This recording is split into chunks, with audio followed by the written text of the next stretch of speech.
கைது செய்யப்பட்ட MYV3 ads நிறுவன சக்தி ஆனந்தன் கோவை மத்திய சிறையில் அடைக்கப்பட்டிருக்கிறார். கூடுதல் தகவலாக MYV3 ஆட்ஸ் நிறுவனத்தின் அப்ளிகேஷனையும் முடக்கியிருக்கிறார்கள் காவல்துறையினர். கூடுதல் விவரங்களோடு இணைகிறார் செய்தியாளர் ஹரிதாஸ். வணக்கம் ஹரிதாஸ், முழு விவரங்கள் என்ன?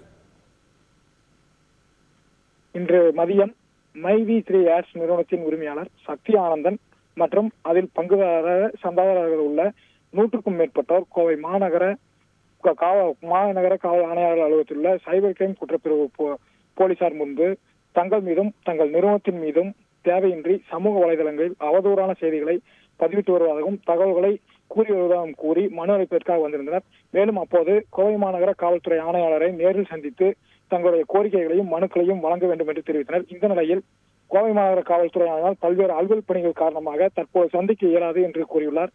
இந்த நிலையில் இதனை மறுத்த அவர் மற்றும் அவரது ஆதரவாளர்கள் கோவை மாநகர காவல்துறை ஆணையர் அலுவலகத்தில் திடீரென தர்ணா போராட்டத்தில் ஈடுபட்டார். இதனால் அங்கு பரபரப்பான சூழ்நிலை இது.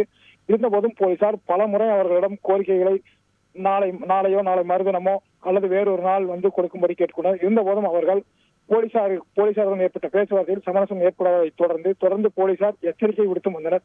இந்த நிலையில் அவர்கள் அனைவரும் கைது செய்யப்பட்டு கோவை லட்சுமி அருகே உள்ள ஒரு தனியார் திருமண மண்டபத்தில் தங்க வைக்கப்பட்டனர். இந்த சூழ்நிலையில் அந்த MYV3 ஆட்ஸ் நிறுவனத்தின் உரிமையாளர் சக்தி ஆனந்தன் மீது கோவை மாநகர மற்றும் கோவை பந்தயசாலை போலீசார் வழக்கு பதிவு செய்து அவரை கைது செய்தனர். அதனைத் தொடர்ந்து அவர் கோவை அரசு மருத்துவமனையில் உடல் பரிசோதனை முடித்துக் கொண்டு கோவை மாவட்ட 2வது கூடுதல் சிறப்பு விரைவு நீதிமன்ற மாஜிஸ்ட்ரேட் முன்பு அவரை ஆஜர்படுத்தி தற்பொழுது கோவை மத்திய சிறையில் அடைத்துள்ளனர். அவருக்கு 15 நாட்கள் நீதிமன்ற காவலில் வைக்க மாஜிஸ்ட்ரேட் உத்தரவிட்டுள்ளார்.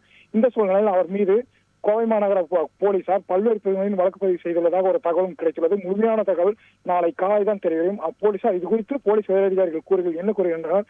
அதாவது அரசு அலுவலர்களை பணி செய்ய விடாமல் தடுத்தது, தேவையின்றி ஒரு இடத்தில் 100க்கும் மேற்பட்டவரை அழைத்துக் கொண்டு ஒன்று கூடியது, அதே போல அரசு பணியின் போது அவர்களை பணி செய்யாமல் தடுத்து அங்கு போராட்டத்தில் ஈடுபட்டது உள்பட பல்வேறு பிரிவுகளின் கீழ் வழக்கு பதிவு செய்ய உள்ளதாகவும் போலீசார் தெரிவித்தனர். தற்பொழுது சக்தி ஆனந்தன் கைது செய்யப்பட்டு சிறையில் அடைக்கப்பட்டுள்ளது கோவையில் பெரும் பரபரப்பை ஏற்படுத்தியது.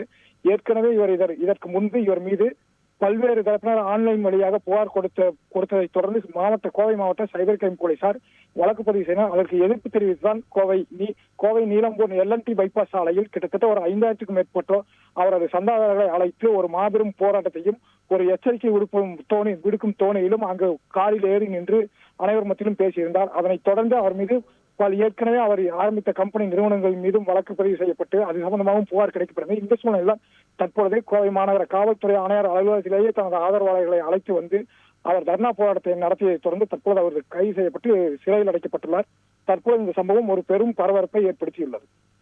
நன்றி ஹரிதாஸ். MYV3 ஆட்ஸ் நிறுவனம் மோசடியில் ஈடுபடுவதாக போலீசாரிடம் புகார் அளிக்கப்பட்டதன் எதிரொலியாக கைது செய்யப்பட்ட நிறுவனர் சக்தி ஆனந்தன் கோவை மத்திய சிறையில் அடைக்கப்பட்டிருக்கிறார்.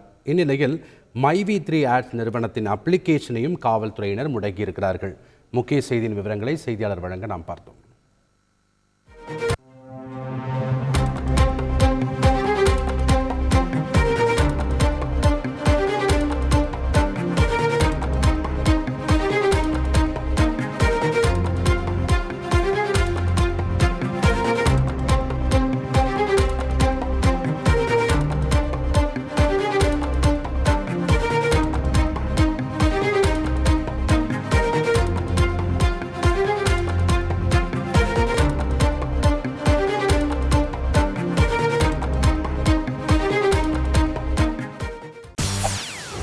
செய்திகளை உடனுக்குடன் தெரிந்து கொள்ள உடனே சப்ஸ்கிரைப் பண்ணுங்க.